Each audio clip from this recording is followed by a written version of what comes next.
All right, welcome to Movie Men's Perfect Movie Quest. Tonight we will be discussing Brownie's nomination, which is The Menu. Came out a couple years ago. This is my third time seeing it, and I'm excited to discuss this one. But as always, we'll turn the time over to Brownie to talk about this movie, why he nominated it, why he thinks it's perfect, and we'll go from there. Brownie, why'd you pick this movie? This movie came to me as a really big surprise. I remember actually I was texting with you, Bo, and I asked for a movie recommendation, and this was the movie that you gave me one night as a recommendation. You said, "Hey, by the way, if you haven't seen this movie, The Menu, you should watch it." And so I just leisurely put it on one night, and I just didn't quite know what I was getting myself into. So it was a fun little surprise. I really loved this movie. I loved the cast. I love the acting. I love food just like everybody does, but I love the cinematography of the food. It made food interesting, which I thought was really cool. The take that they did on it. I'm also, to be honest with you, I'm a big sucker for Ralph. I don't know how to pronounce his last name. Fiennes? Phineas, I think. Phineas. I'm a big sucker for him. If I see that he's in something, I will go watch it. I think he's an incredible actor. I think he has done so many incredible roles. Anyways, that's more about the actor than about the movie itself. Back on track here. The attention to detail on this movie was just incredible. Every chef that was in there, they went through actual chef school that they had to go and learn. What makes this movie unique is that all the actors are constantly in the same room together, so they're constantly acting. Even though the picture might not be on them, they are constantly pretending like they're acting. There are no breaks. And that goes along as well with all the chefs, that they all are actually, I read that they're all actually moving with a purpose. They're all actually doing real things, which I thought was really cool. I thought it was a really fun movie, especially with all the twists, with the annoying chef's clap, with the slight undertone of ringing that you hear throughout the movie that kind of drives you out and drives you nuts a little bit, makes you uncomfortable. I just thought it was beautiful. So I wanted to throw it out there and see how we could pick this movie apart. Justin just put in the chat, Alan just threw up in his mouth. Just anything positive about this movie, Alan's like, whoa. No, what's funny about this movie, Brownie, I think you were part of our Marco Polo group when we first discussed this, right? And Alan, I'll let Alan speak for himself. I don't know if his opinion has changed or anything, but we had a pretty good battle, a pretty good back and forth, because Alan didn't like it at all. And I realized there's so many people that don't like this movie. The second time I watched this movie was with my wife. She hated it. But she's not into like movies that challenge her, really, you know. And I feel like this movie like challenges you. It's a very challenging movie for an audience to watch. And then this last rewatching, so the third time I watched it with my mom, and she didn't care for it too much either. And maybe it's just like not like a movie for girls or a movie for like people who are maybe overly sensitive towards like violence or psychotics or anything like that. But I don't know. It's almost like this movie has, for lack of a better term, a necessary palate for one to enjoy, dare I say. Because I too, everything that my wife and my mom said that they didn't like about the movie, I agree, actually. I'm like, I know. Yeah, it makes you feel weird, right? It makes you twisted up inside, right? It makes you squeamish and uncomfortable. And it makes you go, that's weird and hard to like fathom and hard to wrap your mind, but that's why I like it. It's like a movie that challenges me, and it makes me uncomfortable, and it makes me squirm, and it makes me wonder, and it puts myself in that situation. What would I do? And it's like this hopeless, claustrophobic, very like gradual tightening of this violent vice on your throat, and you're almost feeling what, you know, the characters are feeling, and that's why I think it's such a well done movie, is because it like really does evoke these visceral emotions, like mostly bad, but also, you know, if you enjoy like thinking through things and being challenged and analyzing, and like you said, Brownie, like the cinematography, the acting, like if you can appreciate the other good elements of a movie, while also like leaning into the discomfort and the squeamishness and the like, the discomfort. I don't know. So that's I think how I would articulate how I enjoy this movie, because it isn't about feeling good. It's about feeling something. And this movie, makes you feel. What do you think though, Alan? This was your second time watching it, right? Give us your run through. Yep. All right. Second viewing, I hate this movie even more. No, I'll give you this. All right. Yeah. I'll start with the things that I like. The premise is really intriguing. Like, tell a movie from the narrative of like over a multi-course meal. Everything that Brownie just said about the food, totally agree with. And the acting is good.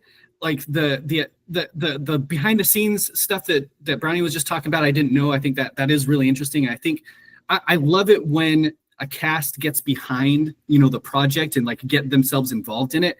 And so if that's true, I'm not debating that it's not. It was just a first heard for me. Like I believe you. I think that's really cool. And that's all the good stuff I'm going to say about it. So let's go in a little bit.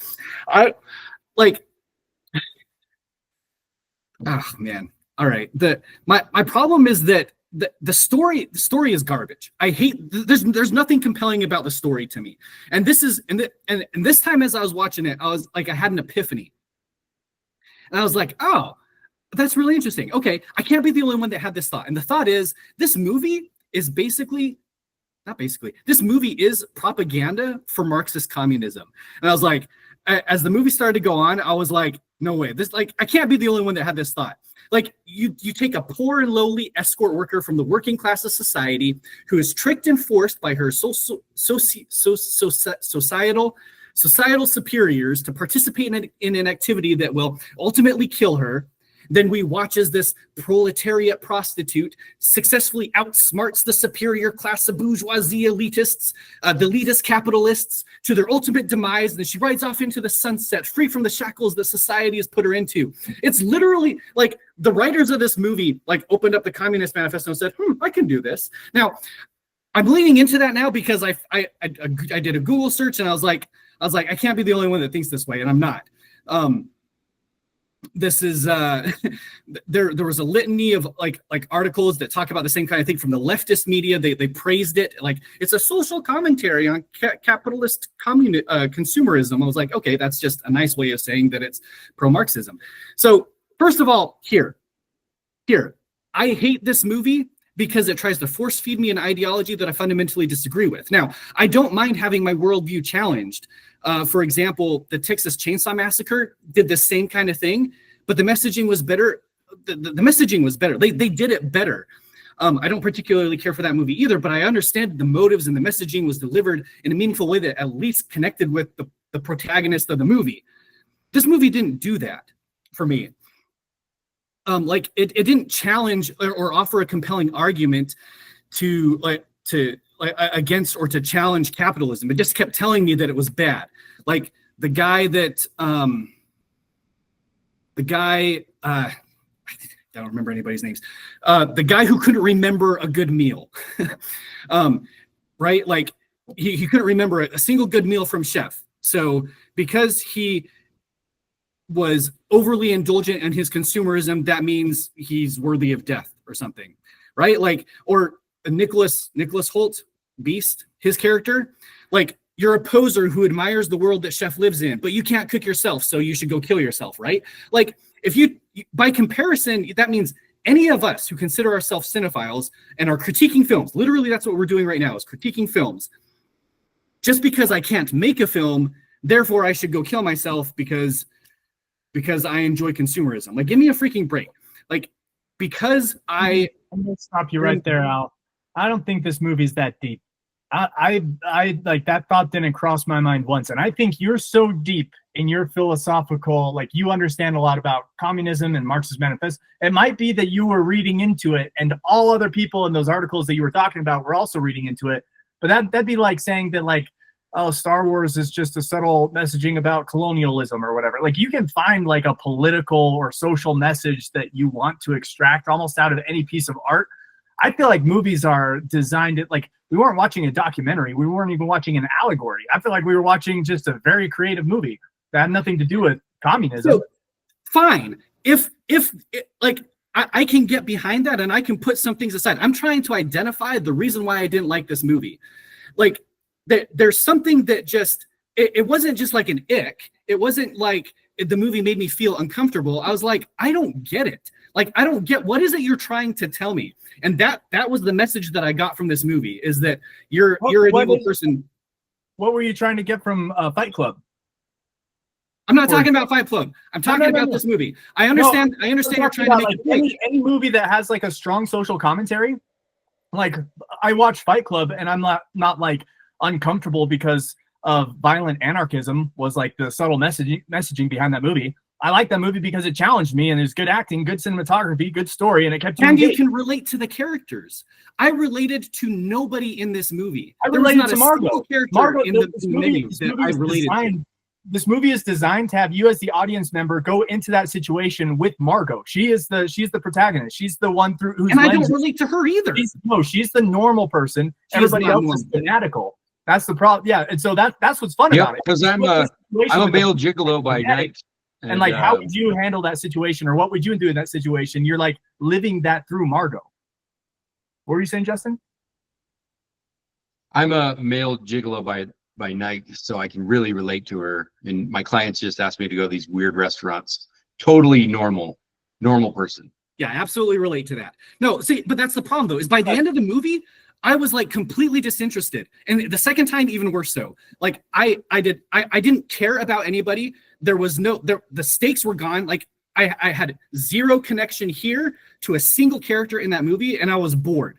I was like, just get on with it. Well, and so, dude, like Margot was designed to be a character that we relate to because she wasn't supposed to be there. She was supposed to be another fanatic that they had planned for, and because that person canceled and she was snuck in, that was like cool story. That failed for me. Like, I did not get that connection. Yeah, well, yes, you did, because she's looking at her date and she's like, you need to apologize, and he wouldn't. Or he's like being like super weird, and you're like, that's super weird. Everybody in the audience is thinking that's super weird, but that kid is like, no, this is how I am. Like, I'm so interested in chef and in this food that I'm gonna like, I don't care about her. I just needed the date to get here. And so she's thinking like, oh my gosh, that person just killed himself. And all the other elites are like, it's an act, right? This is theater. So Margot is our lens into normalcy within this world. That's what she's designed. If you can't see that, then you didn't watch the movie right. And we explained this the first time too. And now you're shifting the goalpost. Now you're talking about Marxism and communism, whereas first you told me it made you feel icky inside. That was the reason you didn't like the movie the first time you watched it. And now I feel like you're trying to like stake your claim even harder by like connecting some sort of politics to it because it didn't align with your political view, when that's not even the message of the movie. The message of the movie is normal person surrounded by a bunch of fanatics and in a really crazy situation. What would she do? What would you do? How would you try to finagle yourself out of the situation? How would you creatively try to create a scenario where you can escape because you weren't supposed to be in the first place? It feels like a nightmare. It's interesting, like because she wasn't supposed to be there. Has nothing to do with her job, Justin. Like, that's such a like overly obtuse way to view her character. Oh, because she's a prostitute and I'm not a prostitute, I can't relate to her. No, she's normal. She's surprised. She's shocked that she's in this situation. That's the design of her character. And she's relatable even down to the very food that she likes. That very end scene where she says, I want a burger. And she didn't outwit, outplay, outsmart anybody. All she knew was that he had to go back to the basics. And the basics was making a simple burger. So it's like if they fed you, Alan, some of that sea moss foam or whatever it was that they're eating versus a burger, I mean, that's even going right down to the very food is her being relatable to us normal people. And that was one of my favorite parts of the movie was at the end because she had to do a little detective work, and she saw that picture of Chef when he was actually happy serving people, and she picked up on like the subtle hints of what he was saying about how these people were just spoiled and they were ruining the industry, ruining his life's work and ruining his job and like ruining his happiness. And so she was able to like piece those together. She was able to do a little detective work and then very cleverly ask for it at the end. And in a very clever way, that's how she made her escape. It's like a caper movie almost, where she had to outwit the psychopath who's in front of her. What makes this movie interesting, and why you said like you don't connect to any of the characters, no duh, that's the point. Like these chefs are all psychopaths. These elites are all like complete morons and deranged out of their minds. Margot is the only one that has any semblance of normalcy, and everybody else, and that's what makes it interesting. That's why I brought up Fight Club. Fight Club isn't interesting because I relate to those characters. It's interesting because it's a movie about a bunch of psychopaths who are like destroying the world. I don't want that. I don't connect to that. I don't relate to that. But it's interesting to watch. Just like this movie was interesting to watch because of all these chefs that were fanatically ready to like kill themselves and others for like some sort of message. I don't have to agree with the message. It's an interesting concept. It's nightmarish. It's horrifying. What if you're in that situation? No cell service. They bait you with like the Coast Guard guy pretending like you're going to be rescued and then rug pull you at the very end. Like it was torture. That's why this movie is labeled as horror thriller, is because it's got like those nasty, uncomfortable, icky elements to it that, in my opinion, make it interesting. But if that makes you too uncomfortable to be interested, I guess that's a different story. But Justin, I'd like to hear like your summary. Was this your first time seeing it, Justin? Yes, it was. What were your thoughts? What were your ideas watching it? So, without trying to get spoilers, I knew that there was a lot of death and there was a twist, but I didn't know any of the ABCD. So, unfortunately, I was a little bit more leery than I should have been. I wasn't completely blind, but I loved the sounds, the cinematography. Whenever you had a close up, you know how sometimes they'll do close-ups and they'll have a map and that's not Harrison Ford's hand, or it's a B-roll that they do way later. This one felt like they zoomed in while the people were in the restaurant. So I really liked the cinematography, the sound quality, when the sizzling of things, it wasn't that kind of eating, but you could feel, I don't know, your taste buds, your saliva activating from this movie. So I really liked that part. I would say that it definitely made me feel something, but I didn't have I think what Alan is saying, there's no real outlet, and it doesn't have to happen yet. And that's why it's intriguing enough to give it a rewatch, is that I didn't like the feelings I was feeling, but I was feeling them.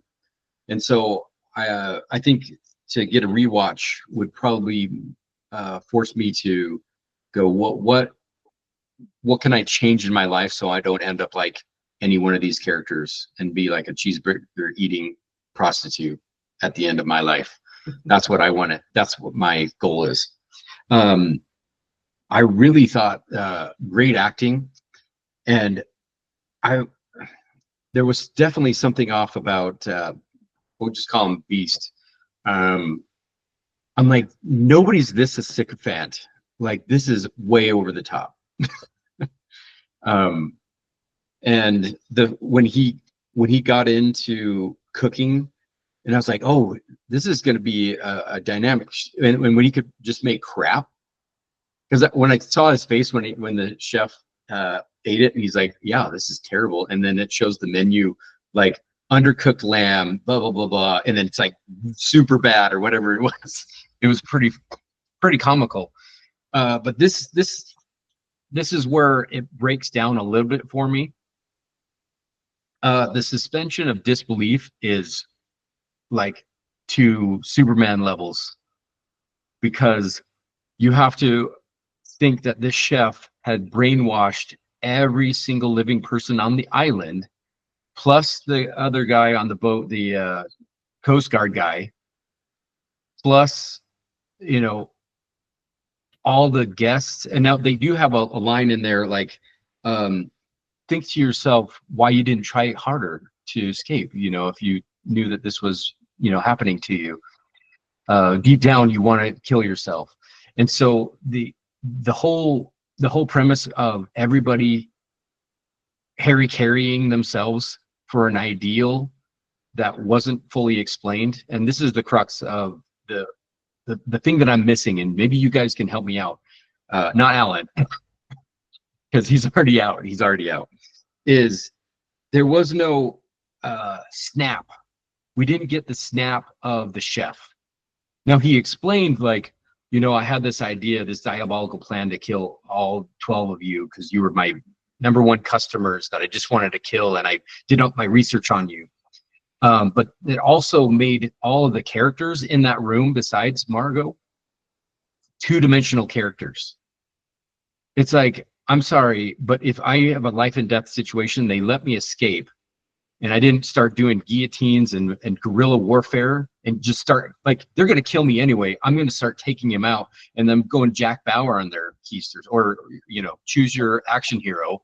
I'm dead anyway. But they all just get kind of like dragged in and just like, there was no like, hey, let's get him. It was just like, and maybe that's their character. The take a whack at it. Elites, other people do my bidding, and so they're just above it. They couldn't fend for themselves. But I'm telling you, there's an animal in any of us, and they just were two-dimensional for me. There's not be sheep. Okay. Or go ahead, Brownie. What were you saying? I was just gonna say, but there's not an animal in every one of us. That's why some people have fight or flight, right? And then on top of that, they didn't know, and that's what he said. He's like, you guys had the means to fight back, but the entire time they're all going, it's a show, everybody calm down, almost the entire time, until they realize that it's not a show. And then yeah. So I was just going to add to that, like, one of the great philosophical questions about the Holocaust that we, like, when I took a class in college, one question that we really like picked apart and zoned in on was, why didn't they ever fight back? There were thousands and thousands of Jews in these concentration camps and only a couple hundred soldiers. There's something psychological about like not being violent your entire life and then all of a sudden being thrust into a situation where it's warranting violence, but you just it's not in you. And that's the point. Like, one of the points of this movie, at least one of the key takeaways that I put, was that like the ostentatious elite class that would afford a dinner like that are like the weakest scum in the world. Like they're just like have thin skin. They're weak. They're always criticizing others without having any sort of self-reflection. Like, what was cool about the characters, if we want to get into like the character component of this movie, was that yes, they were a little exaggerated. Yes, you could call them two-dimensional, I guess, but they were representative of like the worst of our society. And so it was cool to see like different representations of like selfishness and covetousness and criticism and adulteress and deceiving, like just the worst of the worst people being represented because they were like rich and could afford this meal. And the chef was just over it. He was over all of it. And so he's just like, execute them all. Again, not very likely, but very interesting concept. And also like suspension of disbelief. Yeah, that's the point of a movie. We don't want to watch a movie where like everything that is predictable in life happens in the movie. That would be a boring movie. I understand that, but I wanted hold on, just one sec. When you see people like the Davidians or whatever in Waco, you realize there are actual psychopaths out there that congregate with each other. And if there were people who were that obsessed with cooking where they would give their very lives for a good final meal that had power of representation, that's not out of the realm of complete possibility. And so why not explore that idea for the sake of entertainment, for the sake of a good movie, a good story with zero CGI, all practical effects. And it's literally just storytelling, acting, composure, and cinematography and interesting concepts. Yes. But my point is it took me out of the movie, and that's just me. I'm not saying that it is a huge knock, right? Because I realize their characters, stereotypes of you have the sycophant that knows what the cook is cooking but can't cook himself. Then there's also the brown noser with the critic, and then you have the three, stealing from the poor people. But I wanted, and the actor that was a has-been and wasn't really good, and then his secretary that he was sleeping with, but she was stealing from him, and he's like, I know but at least you're a warm body. I get all that, but my point is, I wanted more of a like, and maybe this is the problem. There was no alpha male. I don't even think the chef is an alpha male, but I wanted somebody to snap in this movie. Nobody. I mean, the chef was calculated the whole time. All of his own sycophants, were like calculated to a T. I guess the only one would be the under chef, where they knife each other. Margot and her, Yeah. She was like the most alpha male of the entire movie. I just wanted to see some other male or somebody like, we're doing this, and the plan could fail. It's like, do you remember Daylight with Viggo Mortensen and Sylvester Stallone, and they get under the tunnel in New York or somewhere in there, and he's like, legends aren't born, they're made, or something, and he goes up the shaft, and then it comes down, and he dies, and it gets smashed. But like, he was trying to do something. I wanted to see somebody come up with a plan, try to execute the plan, and then fail. Nobody did this. I mean, Margot did it, by calling it. Remember the three business guys? They were like, "We got to get him, right, guys, we got to get him," and they all just chickened out. To Brownie's point, like that actually Yes. was discussed. It was addressed, but again, it's emphasizing how freaking weak they were. Like nobody wanted to take action, and so that is actually the more realistic thing. Like most people wouldn't fight. Most people will walk off a ledge to their death before they'll fight. Like that's just again going back to the Holocaust example. It's just like human nature is just not non-confrontational to the point where people, especially super weak people that haven't worked hard to develop thick skin or physical strength or physical prowess, they're just susceptible to like they're easy pickings. But I get what you're saying, Justin. To your point, like putting reality aside and having it be more of a movie standpoint, that you were looking for somebody to take a stand, to have that sort of fighting, to incorporate that. I think absolutely it could have been beneficial within the film, especially with the chef. The chef. I get what you're saying. He didn't necessarily come off as an alpha male. He came off very passive. He is more calculated than he was a physical alpha male. So I understand what you're saying, but again, back to Bo's point, and again, unfortunate to use, but the Holocaust, I think that's just a perfect example of that. Yeah, and I mean, I wanted to see an alpha male too, but again, that would be like an action movie or like a disaster movie. This was just a psychological thriller, and so what makes it psychologically thrilling is that there was no hero. There's no like big masculine macho man to save them and like rescue them and save the day. And so I think that adds to like what's one of the criteria of a perfect movie? Is it doing what the movie is designed to do? This movie wasn't designed to have a heroic, final battle sword fight at the end and rescue the damsel in distress. This is a psychological thriller to make you feel gross, icky, to put yourself in a hypothetical. How would I get it? And then to appreciate the cleverness of the script, the dialogue, the story, and how she escapes, which is that's what it did for me. My point more of along the lines is, because it was such an obvious throughout like the second half of the movie that nobody was going to get their butt out of the seat, it kind of lost the dramatic. If they had somebody like when they realized their fate, and somebody breaking for the door and like you pulling out a taser or something to incapacitate anybody else, want to negotiate, and like take another person out just to calm the troops, would have helped me get back into my suspension of disbelief is getting too big for my brain. I just need, some dose of reality. And then he's clever enough. All right, this is where I implement this. I'm waiting for that extra trap that wasn't there, or that we never got a chef snap. Like you have your bad guy who's really, he wasn't even really a bad guy. He was more like Thanos, right? Where he's like, I see this problem of the society, I'm taking them with me. But he didn't have a manifesto. He didn't have that core cause. It's just, and this is up for movie men to debate, right? We can debate, and it has a lot more meaning, on a broad scope. But then it doesn't have that punch like other things do.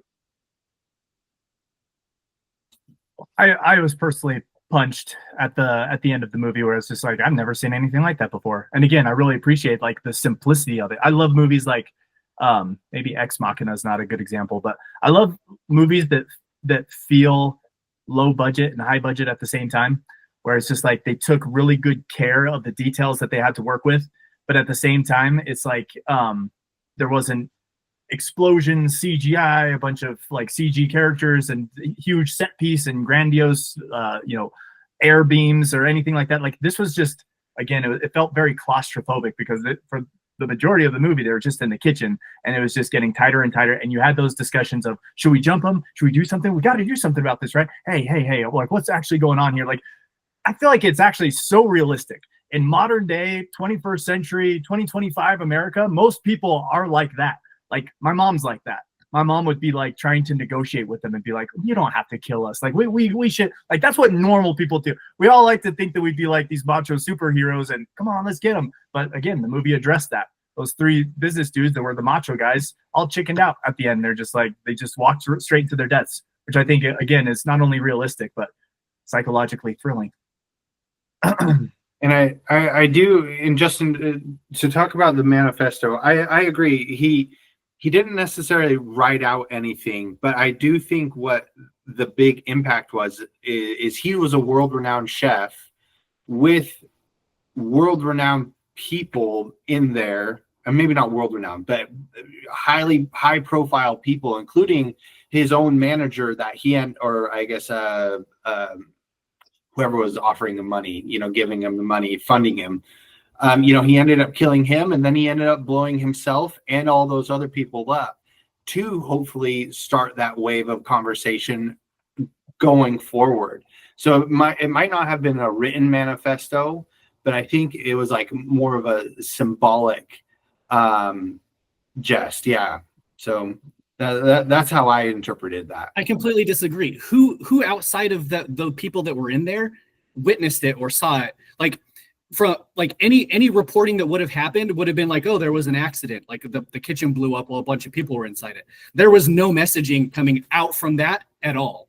So it was like completely investigated at all. Like his boss, the guy funding him, all of a sudden went missing, and he was killed, and then all these other people all died all at the same time. You don't think that would have been investigated at all? And also, how he died? He got drowned wearing angel wings.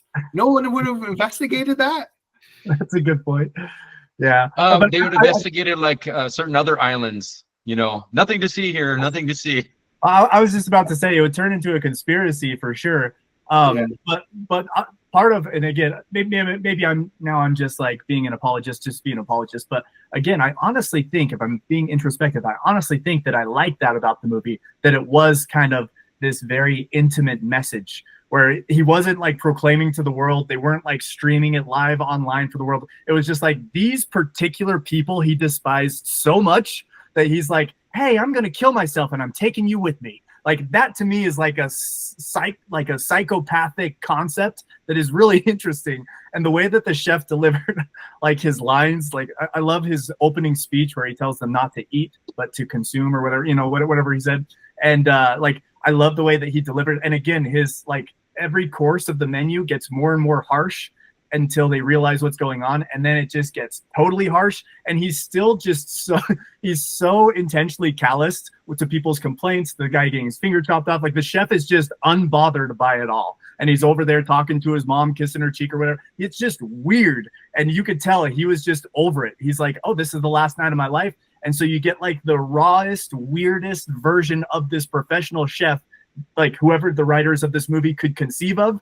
And I just thought that made for a very entertaining character. Like I in the last 4 days since I watched the movie, since I watched Menu, I can't tell you how many times I've walked up to my wife, Natalie, and said the words,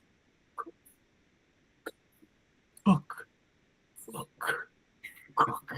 It's just that scene with that kid with Beast where he just says that over and over in the weirdest way possible. Like that's so intriguing to me. It's just like these characters are so interesting, and especially the chef. He was by far my favorite character of the movie because of how just off-putting he was. And his lines were great. The acting was phenomenal. He was a complete psychopath out of his mind, but you also kind of empathized and kind of knew where he was coming from. I don't know. I liked it.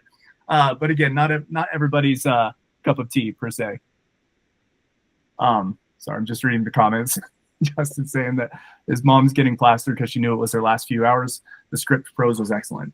Yeah, I couldn't agree more. The script. How about this, Al? Will you at least concede that the script was good? Did you like the lines that were delivered, or did you think that even fell flat? Yeah, that was fine. Yeah, there were good like cinematic elements to this movie for sure. You just didn't like the overall message and the overall takeaways and the overall I felt nothing. Like I felt by the end of the movie, I felt nothing for anybody. Like I was bored out of my mind. I wanted to like to annoyance. You didn't breathe a sigh of relief when she takes that final bite of the cheesburger and wipes. By then, I literally didn't care. Literally did not care. I feel like you're calloused. I feel like you are a soulless, heartless Alan, being. you're dead inside. You're just a little dead inside because when she takes the menu. Actually, all right. I will concede that burger looks delicious, right? Like, yes.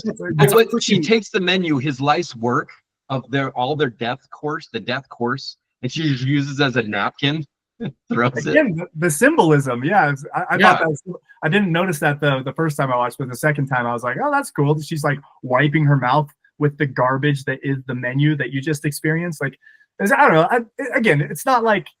I don't know. I don't think that this movie will go down in like the chronicles of cinematic history as one of the greatest of all time. But I just think that it's a well packaged, like perfectly like shot, acted, written. Like the actors were all into it. Like it didn't feel like any of those actors like phoned it in. They were all like really into their roles, which makes it a fun movie watching experience. I don't know.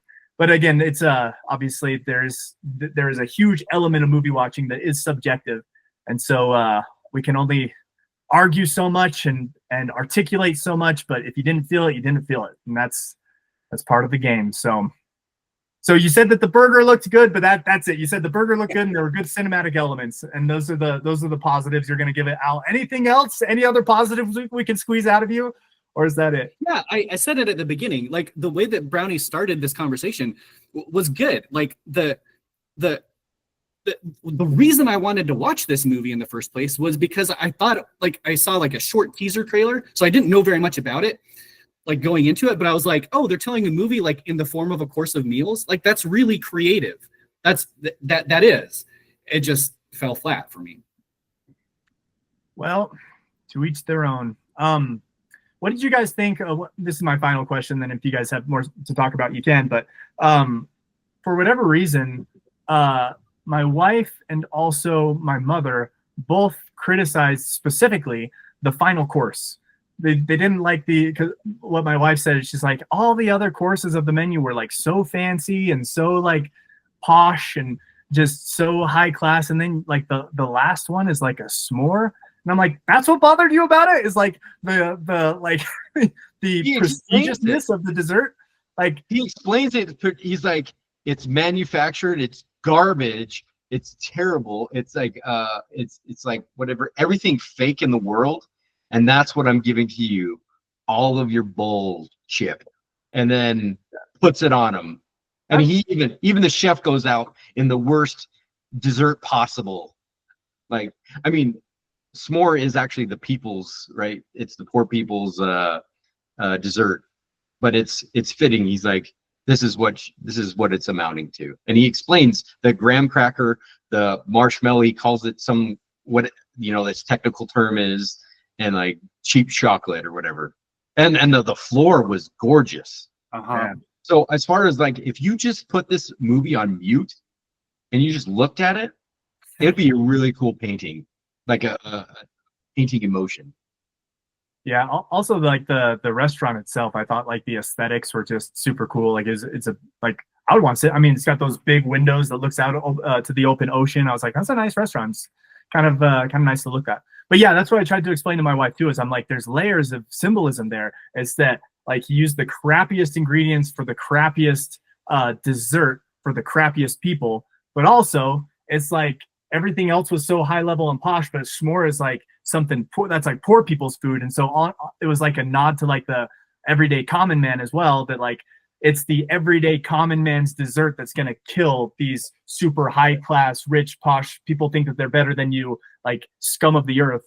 And so I don't know. Again, it's not like super deep symbolism, but there's a couple points there, which I thought was, at least interesting to observe. But again, didn't move the needle with my wife. But I thought the menu, like the menu within the movie of the menu, I thought it was clever. I thought it was creative. Again, to what Alan and Browning said, like it's a great way to tell a story. Like I'd never seen something like that before. So I mean, just marks for originality in and of itself, I think elevated it in my mind. It's so hard. I mean, can we all agree it's so hard to find like original content out there? I mean, especially like an original like action movie or whatever, they still usually follow the hero's journey. Like there's a certain structure and outline that they follow that works. I enjoy that by and large. But also when you get something like this, that's just like, there's absolutely nothing like it in cinematic history. For whatever reason, like I get heart eyes and I'm just like in love immediately. I'm like, something original, something I've never like seen anything like before. Yes, please, more of that.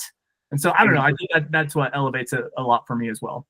And Bo, that's what you took a little bit of wind out of myself. How I was going to pitch at the end is that it is so original. Like I've never seen anything like that before. And then to top that all off of saying, of doing this movie where maybe 80 to 90% of the movie is filmed in one location, one room.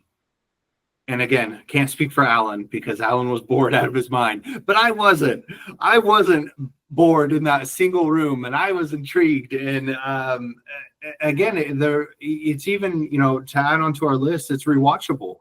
You can watch it again and you can catch new things every single time. And Bo, you say you saw it 3 times, and on the third, you finally noticed she wiped her face. There's new symbolism in it, and you can find it and you can pick it out.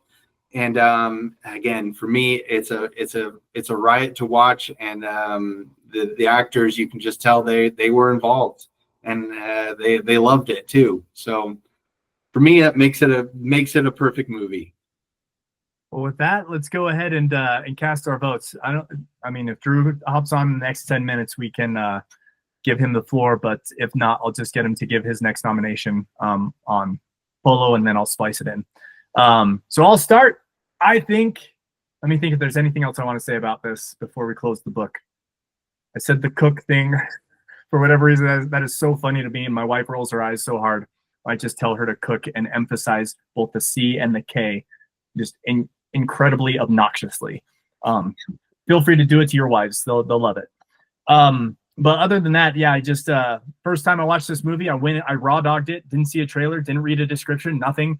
And I was blown away because of the originality and the beauty and the cinematic like perfection that I observed. And then the second time watching it with my wife, really excited. It does not pass the girlfriend factor. Unfortunately, she didn't like it, but I liked it even more. And then this third time, I was just smiling because I knew it was coming. I was all smiles the entire time. And even if my mom didn't like it, I liked it even more. I keep seeing new things. And again, this time I was watching like not who the camera was focused on, but like the characters in the background. Everybody was just doing their part. Everybody's acting their chops off. It was awesome. So I definitely vote perfection on this one. Justin, or actually let's go to Alan because I think his will be a little bit more obvious, and then we'll do Justin. Nope. I do not vote that this is a perfect movie. We didn't convince you. No. If I can avoid watching this movie ever again, I probably will. Like you said that last time. And we're gonna find another excuse to get you to watch it. Yeah, and I'll roll my eyes then too. I literally dropped a full-on F-bomb when Brownie announced it. I was like, Sorry, I thought for sure we could sway you on this one. Darn it. All right, Justin, you've got the tie-breaking vote. Oh. Does this have enough elements? So I was trying to weigh it with other perfect movies that have been nominated, and I think I do like it more than Life Itself, and I definitely like it because that one I said it was not perfect, even though majority did. That one I didn't. And then what is Drew's movie? Talk to Me. Talk to Me, this is horror, and this is better than that one. And so I'm like, I am so on the fence. I am almost there. I am almost there. I still think it's not a perfect movie, but I still want to, like hold my ticket in my hand to say it's not, and wait for Callum, Drew, and everybody in chat before I do that final no, because I think if Callum or Drew just has a few more bits, and I will say this, the allegory, I'd say if this movie is an allegory, it will be the first few hours in hell. And this is like the introduction to hell. And it's like, oh, Margot, you're not supposed to be here, but all of us are. We're burning in hell. And so you can think of it that way. But unfortunately, I'm just not there yet. But I as we say in the Perfect Movie Men, just because it's not there now doesn't mean it can't go in there later and or get out if times change. So that's where I'm at right now. We'll get the other boys to weigh in on Marco Polo, and maybe we can sway you, Justin.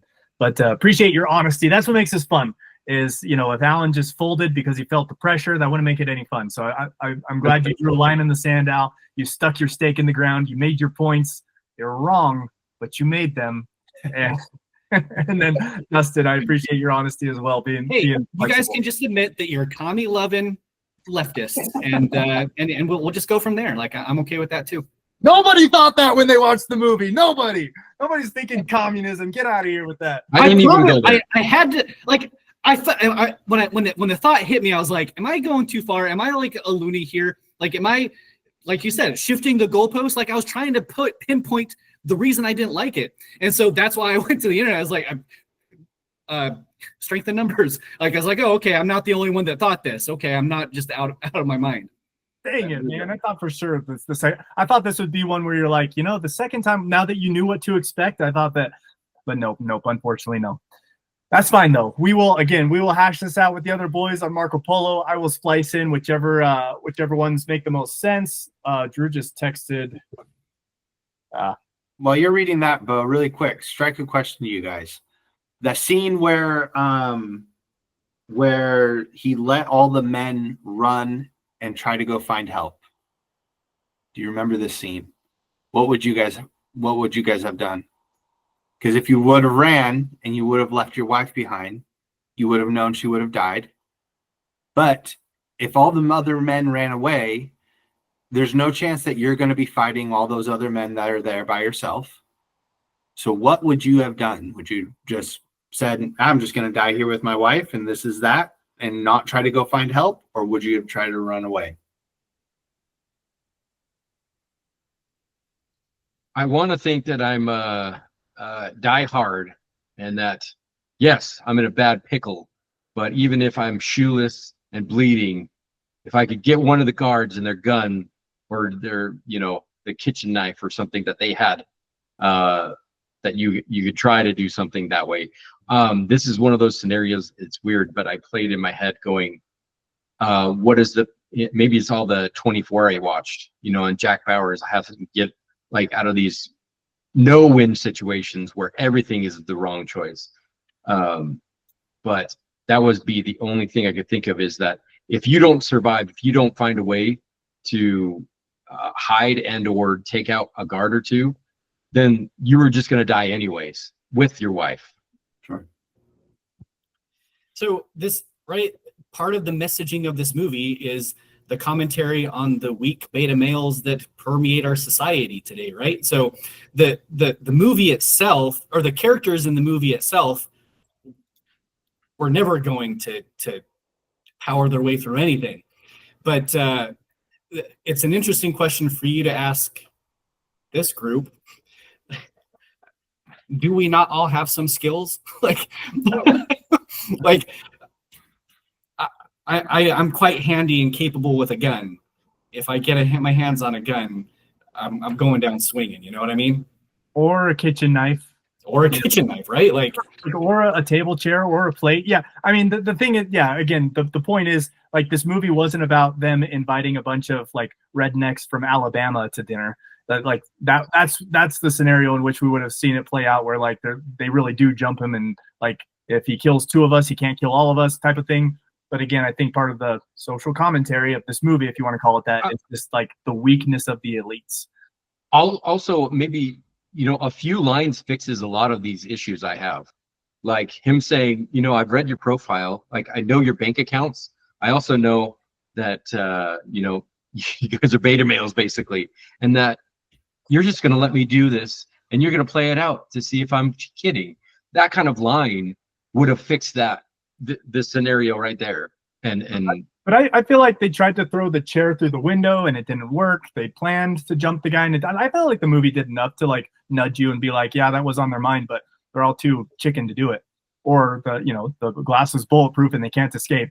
Or like all the chefs are just like these big beefy dudes that won't let them pass through to get to the door. And they're a bunch of like weak CEOs and business people and journalists. You know what I mean? I feel like the movie did a good enough job, at least for me, to like understand what was going on. And the chef said that. He was like, I don't know why you guys didn't all gang up against us and take over, because you surely could have.